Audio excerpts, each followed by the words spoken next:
Hello and good evening and welcome to a talk about the making of Uninvited, which was this year's Lumen Prize Gold winner. I'm Carla Rapoport, and I'm the founder and executive director of Lumen Art Projects and the Lumen Prize. And it's my honor and delight to welcome you here tonight.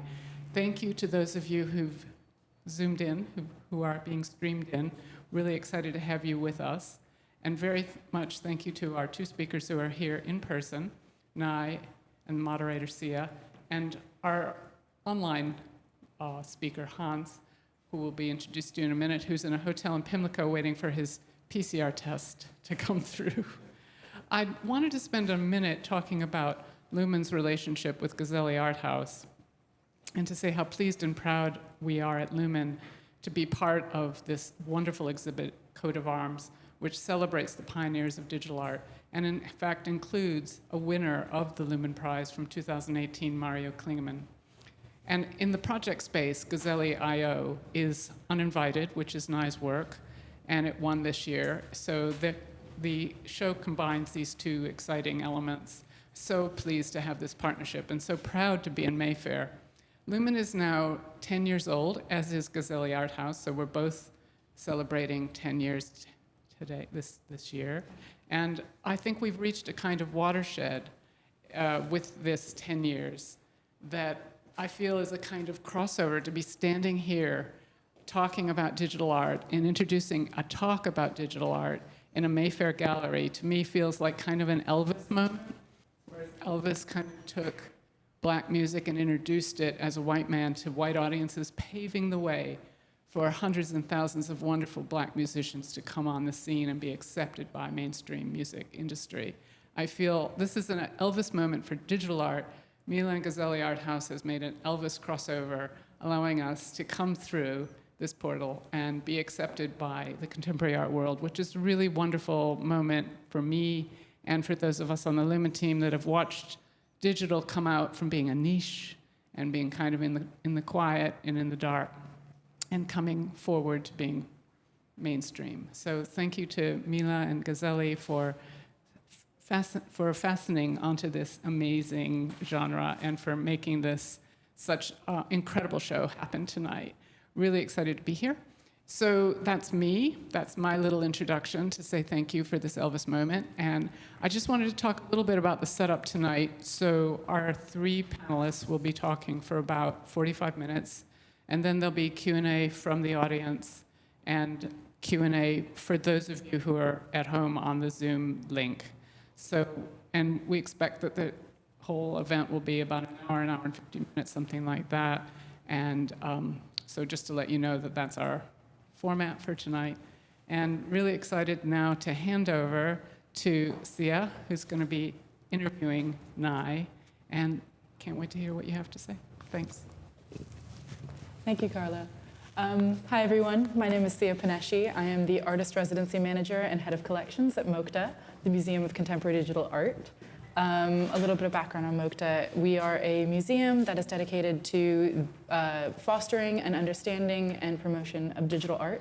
And we're very excited to be here talking with Nai Thompson and Hans Bernhard about this incredible work, Uninvited. So I wanted to do a little bit of an introduction of Nai and Hans. I have their bios here. Nai Thompson is an artist turned software designer turned artist. She is known for her experimental software architectures exploring network-embedded power dynamics and mechanic visions of the world. In 2016, her first solo show, Backdoored.io, described by C4 News as too shocking to broadcast, became global clickbait and triggered an international government complaint. Since then, Thompson has exhibited around the UK and internationally, including Tate Modern, the Barbican, the Lowry, the V&A, ZKM Karlsruhe, Ars Electronica, and the Louvre. Thompson was the recipient of the Lumen Prize Gold Award in 2021 for her short film Uninvited, made in collaboration with UBERMORGEN, which is what we're here to talk about today. She has been called the new Big Brother by Vogue and a contemporary Jacques Cousteau by Bob and Roberta Smith. Her work is included in the V&A Museum National Collection, as well as the International and UK private collections. So thank you for joining us today. Yeah. I also have an introduction for Hans as well, and for UBERMORGEN, the collaborators on UNINVITED. UBERMORGEN is an artist duo founded in 1995. Autistic actionist Liz VLX and a pragmatic visionary Hans Bernhard are net art pioneers and media hackers widely recognized for their high-risk research into data and matter, conceptual art, and polarizing social experiments. CNN called them maverick Austrian business people during their vote auction online project. They reached a global audience of 500 million while challenging the FBI, CIA, NSA, and NSA during the US presidential election. In 2005, they launched their acclaimed EKMRZ trilogy, a series of conceptual hacks, Google Will Eat Itself, Amazon Noir, and The Sound of eBay. UBERMORGEN controls 175 domains. So thank you for being here as well, Hans. To begin the talk, I was really interested in maybe talking a little bit more about the process of creating UNINVITED and what the initial concepts were, how you guys developed the process, any challenges you faced, you know, all of the very interesting things that come along with creating a project of this magnitude. Great, yes, lovely to be here. Thank you for everyone for coming, and thank you for those lovely introductions. So UNINVITED, the film that you see, is actually, it's the result of a kind of three and a half year kind of conversation, experimental conversation that UBERMORGEN and myself have been having. So the film, in a way, is just the sort of most recent implementation of the project. But the project itself has its roots in, if I could just go back slightly, it has its roots in my work Backdoored, the one that you mentioned there, which in fact was the shortlisted for the 2018 Lumen Prize. And with Backdoored, I had come across these images which were captured by search bots, sort of security testing search bots through unsecured surveillance cameras. And I found these images online, just images from security cameras all around the world. And I started to become really obsessive about these things. Started collecting them, and I would be collecting like sort of hundreds a day. And I would spend a couple of hours every day just looking at them, cataloguing them, kind of trying to sort of work out what sort of things they were and what things were represented. So I kind of built up this archive of these images, and I spent so much time just learning these images and really trying to think about what they were and what they meant, because the more I kind of thought about them, the stranger they became, because in a way they were images taken through machines by machines. They're basically images that were created at the moment that a software agent hits a security camera, and then it captures an image of kind of what it sees in that sort of instant in time. And it was almost like a kind of sense of purpose and a view of the world sort of came together, and just for like a sort of nanosecond, this new entity was created. And these images were like a record of that. So I just became just really interested in this idea of this machinic sort of vision of the world. And the images have this strange quality which is not like any image that you or I would take. There's a strange blankness or a different quality, because there is no kind of human agency behind the lens. So basically I had this huge archive of images, and then in 2018 I was in an exhibition with UBERMORGEN, and they were showing, was it A Nice Vanilla Latte, I think? So, oh gosh, have I lost my mic? Yeah.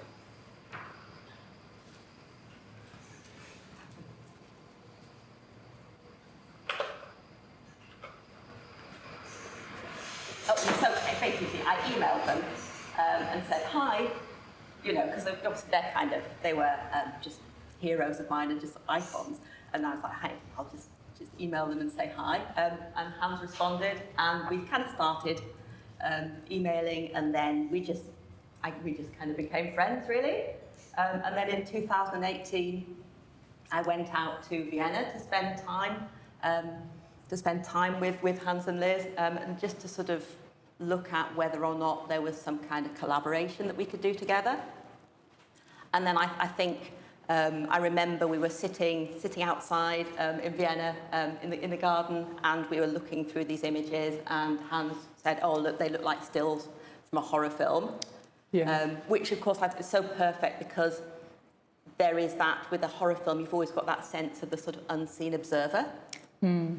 So it was, you know, it was just perfect. And then that was, for me, that was like a real eureka moment, because then you had this crazy technical material, but then when you mash it together with something as kind of emotive and visceral as a horror film, I thought that just the tension between those two things was so interesting. And really that was our kind of starting point, was that to use this material and create a horror film.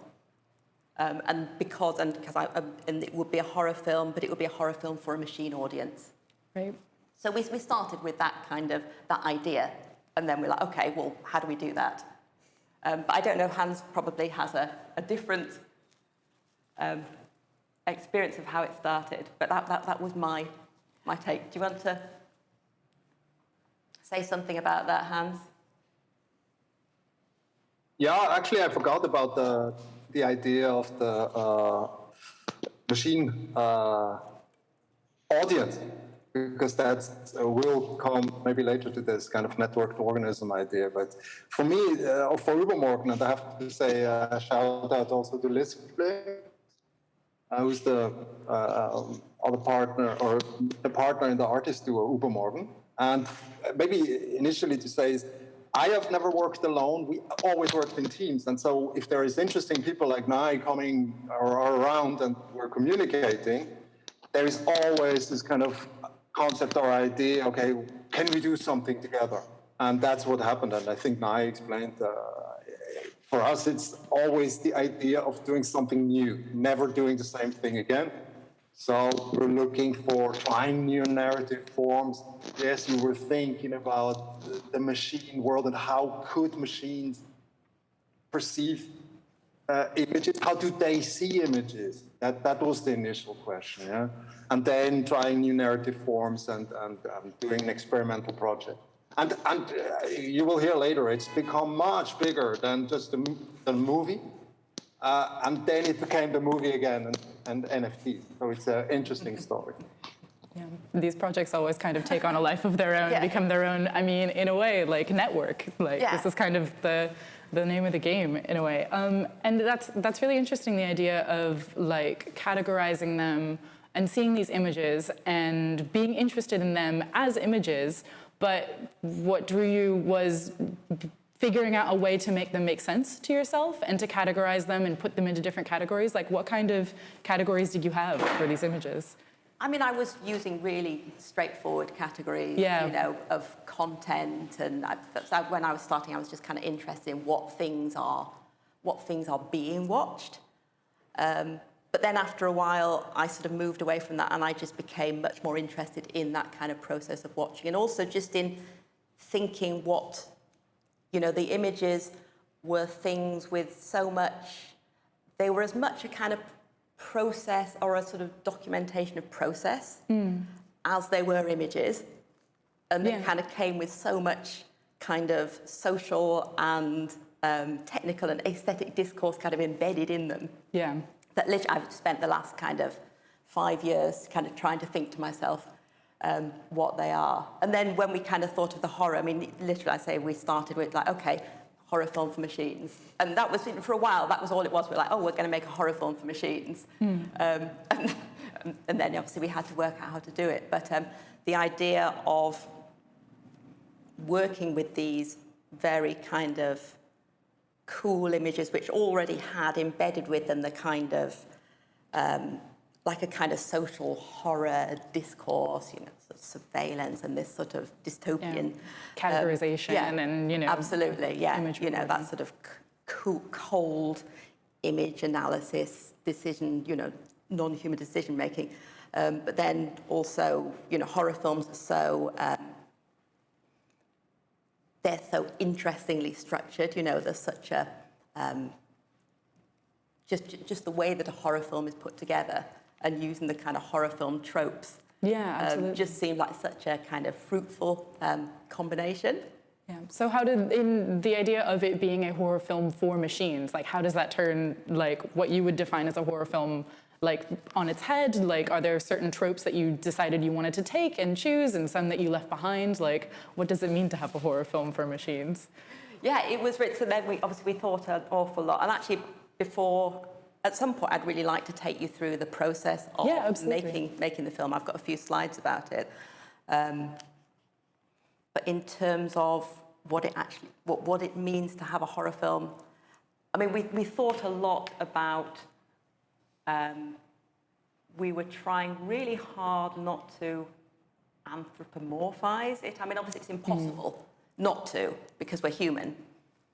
But it was, in a way, it was a kind of excuse to try to do this impossible thing of seeing outside your own head. Yeah. Because these networks, I think, exist outside of your own head. There's no human decision-making for when an image gets taken by a surveillance network in an immediate sense. Like, obviously, humans are the ones that put them together, but, like, they do kind of take a life on their own. And so the idea of, like, having a trope, a horror film of, like, something that is a very well-established trope in you know, media, and trying to also distance yourself from that in a way that a machine might appreciate, like that is really interesting. So, yeah. Yeah, it was and then we actually, so we spent a lot of time, Liz and Hans and myself, just, I mean, I sort of started the whole thing with a collection of, 30,000 images, I think. Just a cool 30,000. All of which, you know, I kind of have a relationship with because in that super nerdy way. And then we kind of spent a lot of time, you know, so I brought this kind of to the collaboration. Then we all spent a lot of time looking at them, and obviously Hans and Liz kind of brought new views to them. And we spent a lot of time actually going through them and kind of selecting ones that seemed a lot more that seemed more sort of significant, iconic, sort of for ourselves, and trying to think about how we might categorize things. And we were also thinking a lot about, because the other exciting challenge we set ourselves was, how do you make a film out of still images? Sure. So, you know, we were thinking a lot about how we could take still images and actually make them into something which had a kind of a narrative flow. But maybe this is a good time just to kind of, unless, do you have anything, have I kind of leapt too quickly to this part, Hans? Is there anything else you want to say before we look at the kind of, at the sort of process? No, let's look at it. Yes, let's just look at it. May we see the first slides?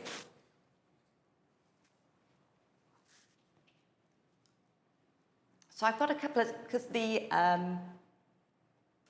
in fact, Uninvited, I mean, we started off and actually we made a film, and then the film was, and we showed that in Malaysia, and then we had that film, we actually had a moving projector that moved up and down to show it, you know, sort of sweeping from side to side like a security camera, and then we started to make another installation based on that with a new, smarter kind of projector, which could sort of respond to its environment, and a new film.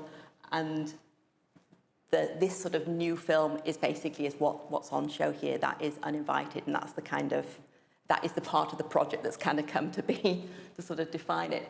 But when we were starting, I tried to, it's a pity we can't get that any sharper, but what I tried to spend a bit of time actually defining because we haven't talked about the uninvited organism. So we had we had a kind of a hero and anti-hero for our film, and the kind of the character, or the sort of avatar, as it were,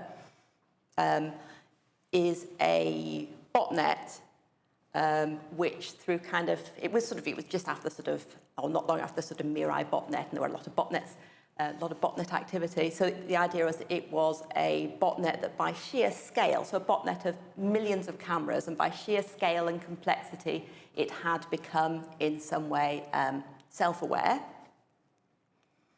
And then it was then using, so it had become like this networked self-aware entity that spread all around the world and kind of had sort of eyes all around the world. And then it was able, because it was a network, it was able to use any kind of machine learning AI type technologies in order to try to make sense of its situation and locate itself in the world and understand kind of what it was. So I created this diagram initially to sort of try to make sense of what this sort of network organism was, and I'm sorry that it's a bit blurry. And you can see that I used to work in software, so the diagrams are, exactly. Here's my software architecture diagram. So all of the different nodes of the network at first are the surveillance cameras, Exactly. it plugging itself into this vast network that has existed across the world and taking, infecting each of those kind of. Absolutely. And then the sort of these little bits, that's actually the sort of Mirai, because they're all infected, they're a botnet. And then that kind of, that here is like the kind of proto, they're actually taking the information that they are picking up, and they are using a number of different services. And in fact, this reflects the actual Amazon AWS stack that we created to make the film. And these are the various different kind of machine learning processes that all of the data being fed in was taken through. In order for the uninvited network organism to kind of make sense of it. And then we actually had physical avatars, which would then exist in the gallery and would actually project the film. So this, in a way, is a kind of diagram of how the images came into the network and how they were kind of processed. And how the machine almost taught itself to, at least look at the images that it's collected and try to make sense of them. Exactly. Yeah. So this is actually this is a real system which actually existed. So if we just have a look at the next slide. So anyway, this was really just because when you're talking about these kind of entangled networks, they're so complex. You've got the hardware, you've got the network, you've got the human involvement. It's so difficult. So I was kind of trying to actually document it to try and make sense so that, I could even have a conversation with anybody else about what I thought this. Yeah, provide a diagram first and then be like, then we'll talk about this complicated actually, network. Just quickly going back, the whole idea as well with the botnet is that the purpose of a botnet is to destroy other hardware. That is why you build a botnet, and that is what you make it do.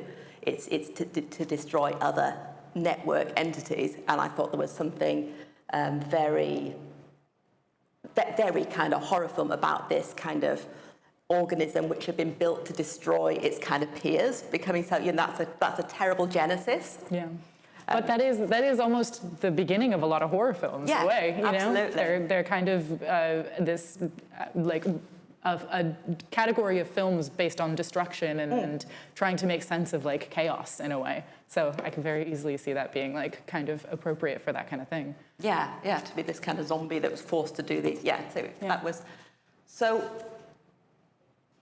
so we kind of had this concept of this network organism looking at the world, processing its input, trying to make sense of it. And then we were like, okay, well, how do we make this into a film?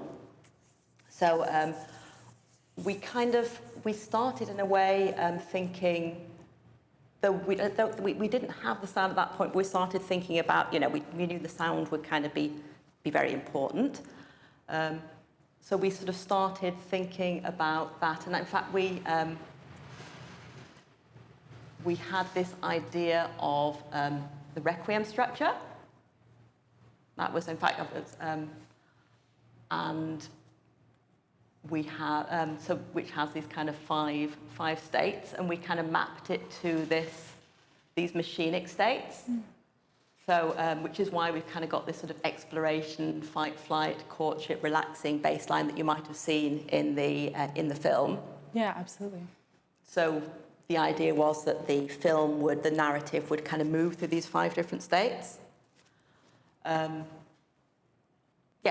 they would so that kind of gave us a sort of framework for the film. And if we just have a look at the next slide. I mean, this was also made at a really strange time because we had a whole plan, and then the pandemic.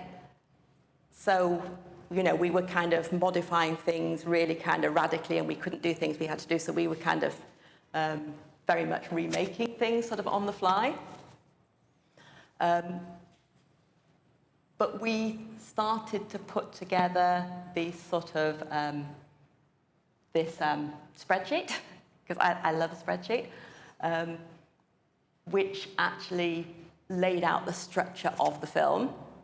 So this is the first modus, exploration, and we broke it down into 4 different sort of micro narratives. And you will see, actually, if you watch the film, it's in five pieces, each divided into sort of 4 modi. So there's actually 20 sections. And each section, because when we were first starting, okay, you've got all these images, and the first thing you think, okay, let's just hurl lots and lots of images at people, you know, and that would be a sort of one way. And then we thought, no, let's do the opposite, and let's actually work with so we ended up working with just 20 images. So the whole film is made from just 20 images. I don't know, not 20, sorry, 40 images, 20 sections, just 40 images put together.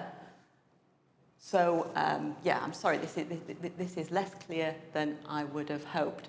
But basically, we ended up sort of thinking about what this modus would do, and then we broke it down into these sort of 4 different micro-narratives, which were sort of part of a machinic exploration of the world. And then we did the same for the next one, which is fight, flight, and the next one, which is courtship. But we actually evolved as we were doing this. We wanted to, you know, obviously we were doing this as artists, but we wanted very much for it to have as much machinic input as we could. Sure. So we ended up with a kind of process where we would sort of make a creative decision, and then we would hand it over to part of our kind of arsenal of machine learning systems to make a decision, and we would take that decision back, and we would do so. So in the way that almost surveillance networks are collaborative processes between people and machines, like this is another example of how that kind of creates a narrative structure in a way that might be obscured both to human and machine in that kind of way. And I mean, that's something very similar to how you guys described the piece itself as a machine human assemblage, I believe. Is that kind of the idea behind that as well? Yeah, very much. And I know Hans has a lot, thinks a lot about it. Maybe you could say something about the kind, I have a few more slides about please, how we just, and then maybe we could talk about the human-machine network. So basically this was really, we identified our sort of 40 images, and we ran them through various like image recognition, and then we used those image recognition stuff to actually pair things. So we ended up with some quite odd pairings of images. But the idea was to not just say, oh, let's you do that one and that one, because that would look pretty together. We wanted that kind of unexpected, odd pairing, which made machine logic but didn't make sense to us. Yeah.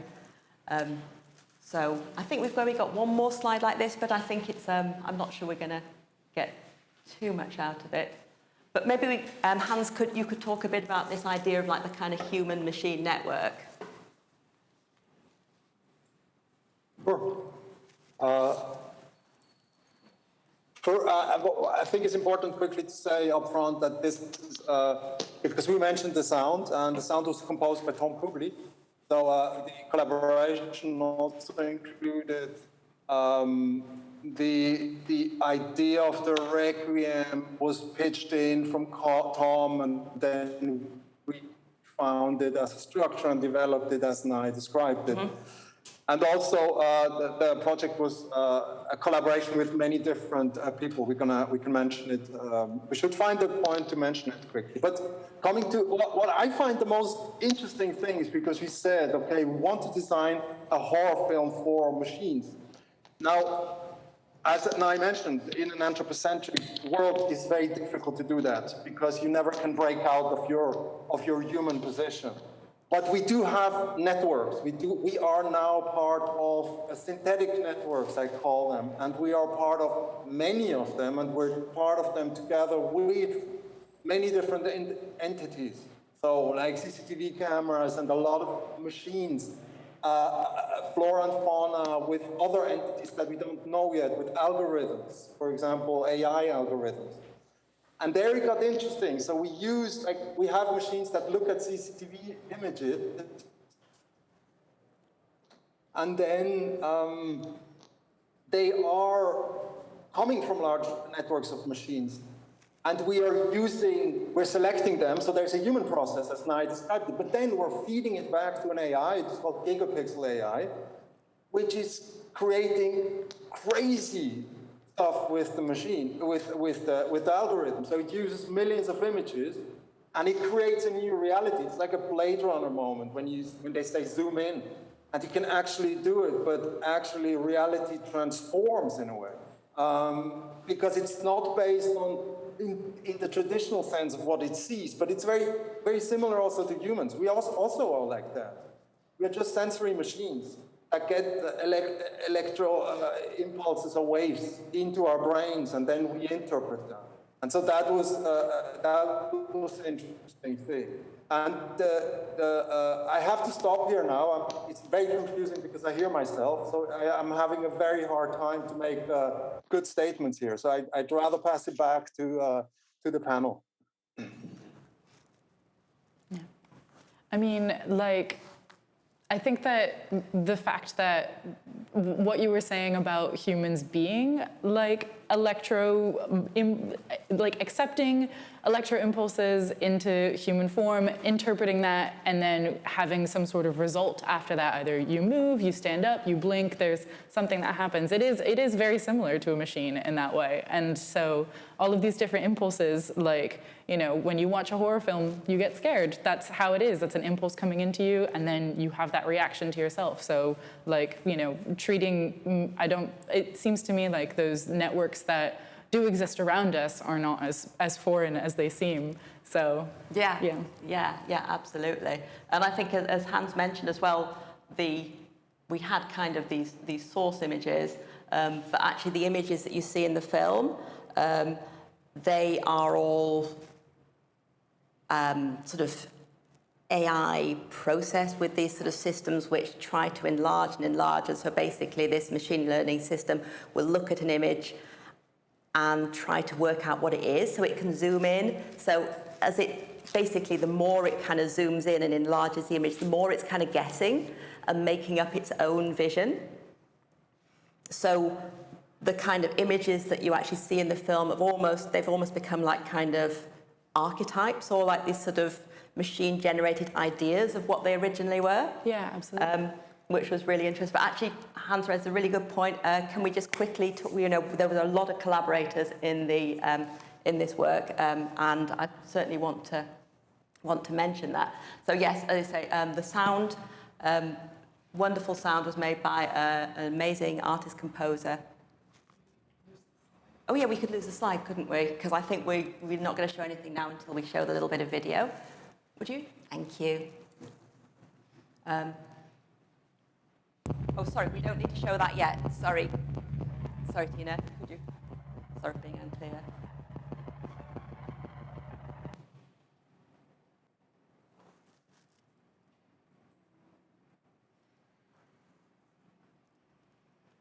Yeah, we'll have a look at that in a minute. Oh, yeah, so I was going to say, yeah, so the sound was made by, the amazing artist and composer Tom Kubley, who's based in Berlin, who I'd worked with, I was in a show with back in 2018. And when we came up with this idea, then we kind of approached him and commissioned him to make the wonderful soundtrack that you hear. And we had a whole load of other collaborators as well. We had a couple of software engineer contacts, Martin Dixon and Richard Hopkirk, who I used to work with in my old software life, who kind of contributed to the sort of machine learning technical side. And then we had a branding agency. We made a whole uninvited brand, you'll remember. We had Mechatronics, who built us like this sort of crazy projection monster that ran on rails to show the show. And then we had Electroputere Gallery in Romania, who actually were really closely involved in actually bringing the whole thing to fruition. Furtherfield as well, who, really helped us develop and support the project. So it was very much a kind of, there's a lot of kind of teamwork and a lot of people's sort of skill and expertise contributed to that. So, yeah, and it's important to say.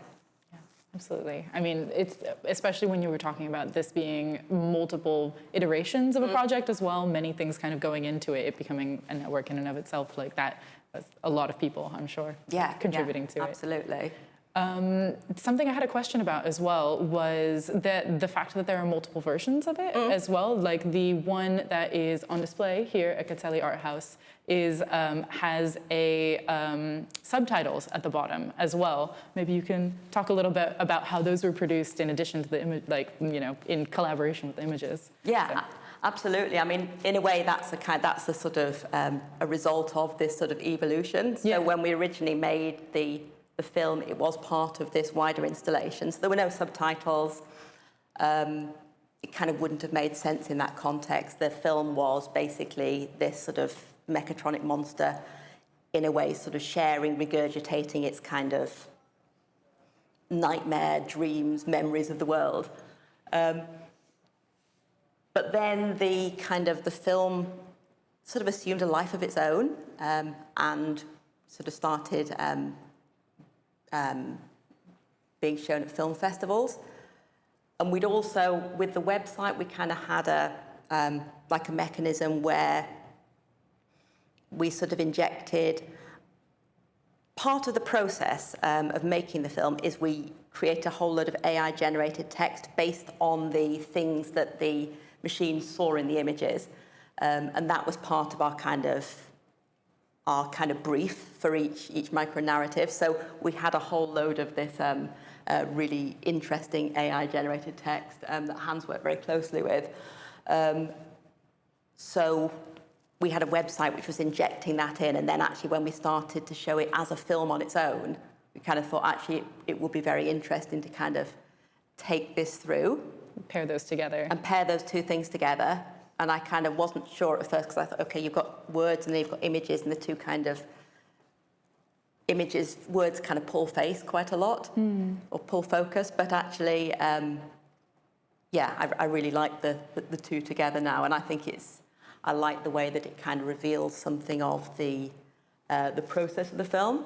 Yeah. So that's how we ended up. And I don't know if you noticed, we created a special font for the captions, which I made, which was based on the kind of way that the little, like the sort of date stamp on a camera gets distorted when you just push it through loads and loads and loads of image enhancements. So I love that. So it becomes part of the network itself, being affected by the film. Oh, I love that. That's excellent. Yeah. I think we might need to wrap up fairly soon, but I believe we have a video that we wanted to.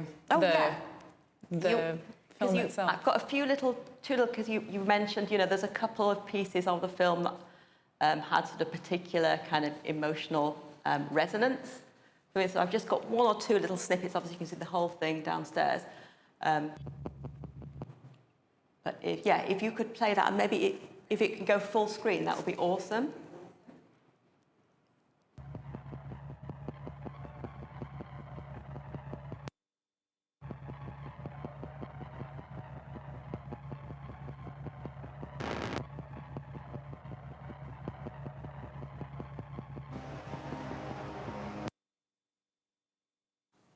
So that tiny snippet is one of my favourite bits. And that bit's called human.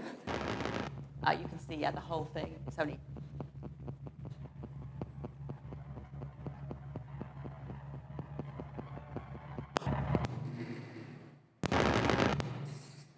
Oh, maybe it'd probably be easier to see it downstairs. But the first piece I really liked.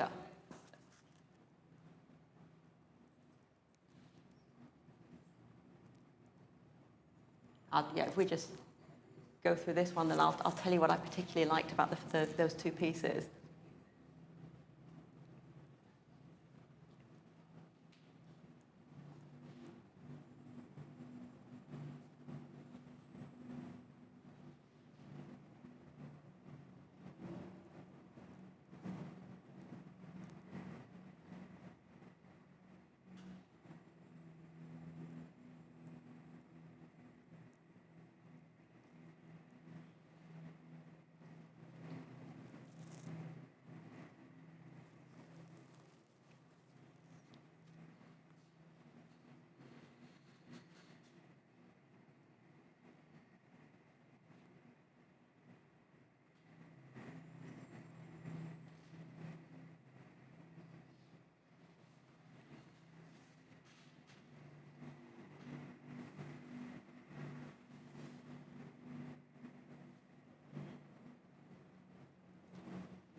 So those two clips that we've just seen, the first one is the beginning of the fight and flight section.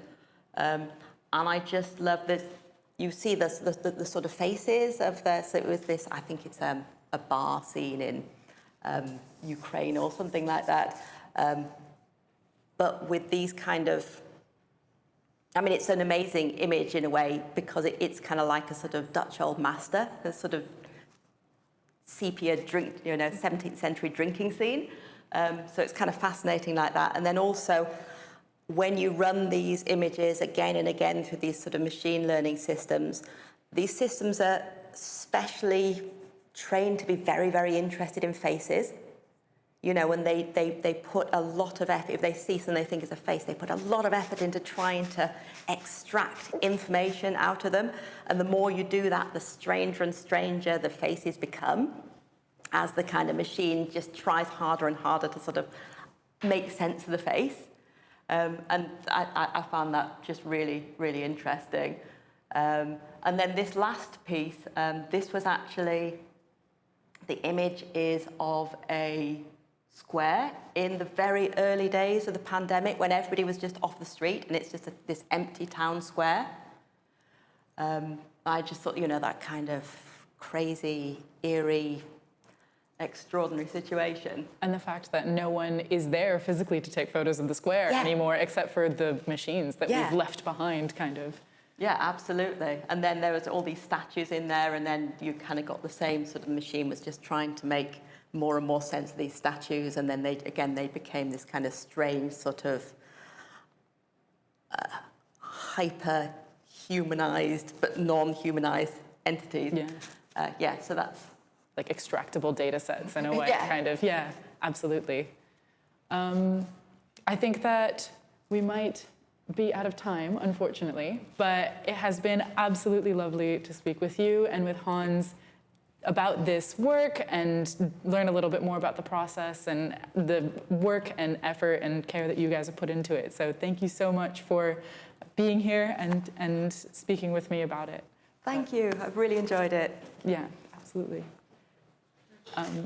And thank you as well to Gazelli Art House for having this talk.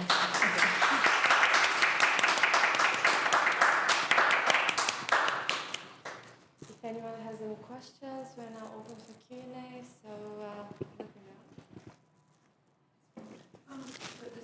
know. The scene in the bar reminded me very much of Clockwork Orange.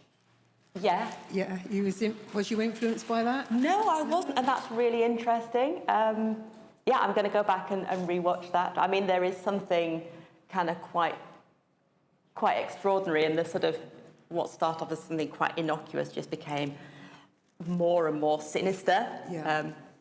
with this kind of machine view. But no, that's a really interesting connection. Thank you.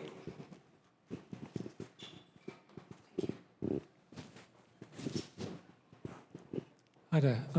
Thanks very much for this. Really fascinating.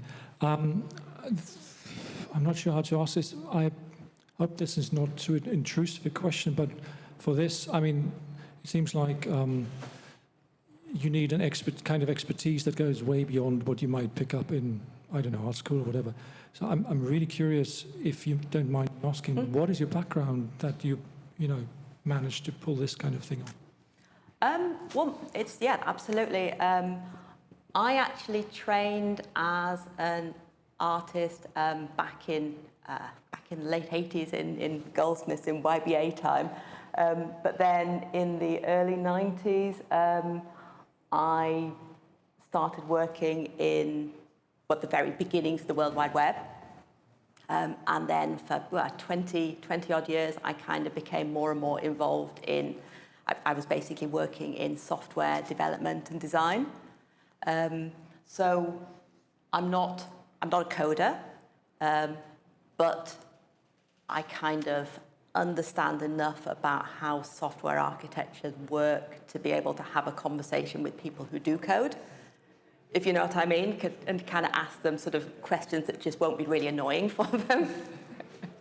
And, I kind of also came out of that with I think all of this, this sort of interest in this space really came out of that time. In a way, I was sort of, when I left my software job, I thought it was a very interesting thing to take the kind of conversations and the kind of, the sort of domain knowledge and that was happening very much in the software world, and then port it into the art world, where it was kind of, they were having different conversations, and I've spent a lot of time kind of doing that. But there's nothing. I don't code systems. I don't build AIs. I don't.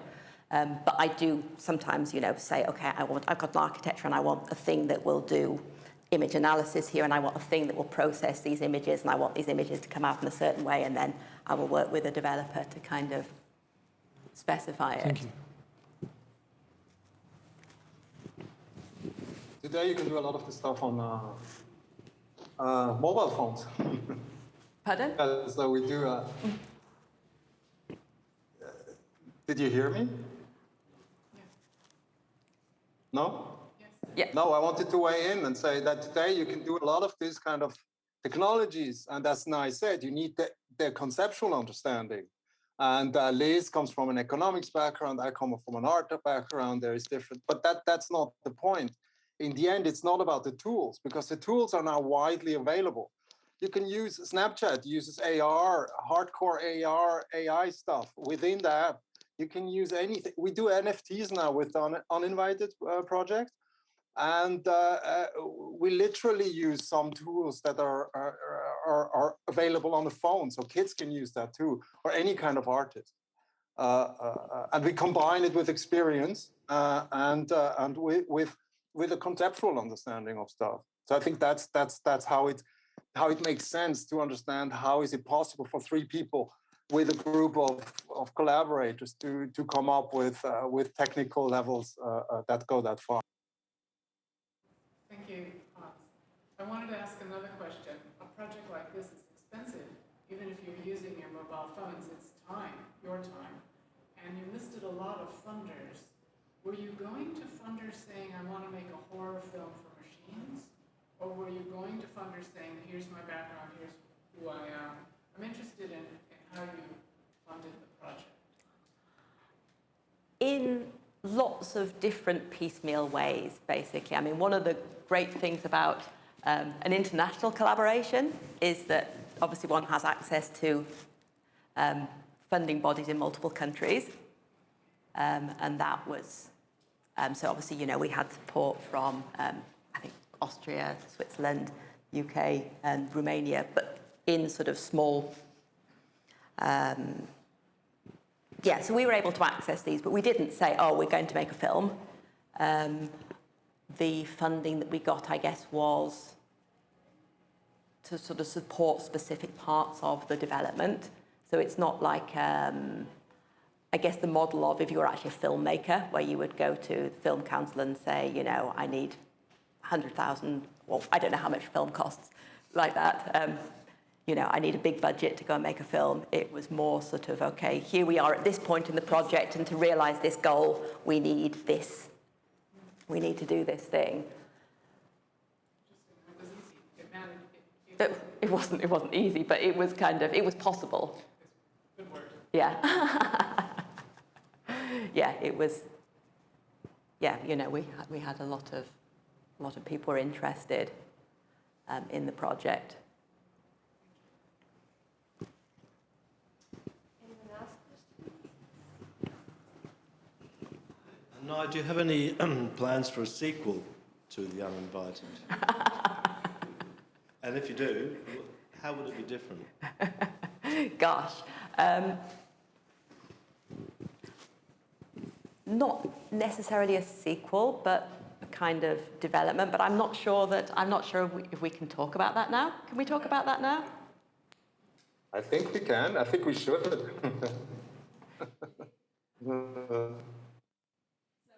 Okay, so yeah, so we're not making a sequel per se, but you know, some of the ideas that we've used in Uninvited, you know, we are interested in exploring further. And at the moment, we are in the sort of final stages, in an amazing way, of application to do the Romanian pavilion in next year's Venice Biennale, which is just mind-blowing. So, yeah, watch this space. It's amazing. Thank you so much. We don't have questions on Zoom, but we have a thank you note from Jack Kate. Thank you for everybody. And yeah, if we don't have any questions, thanks so much. It's very, very interesting insight.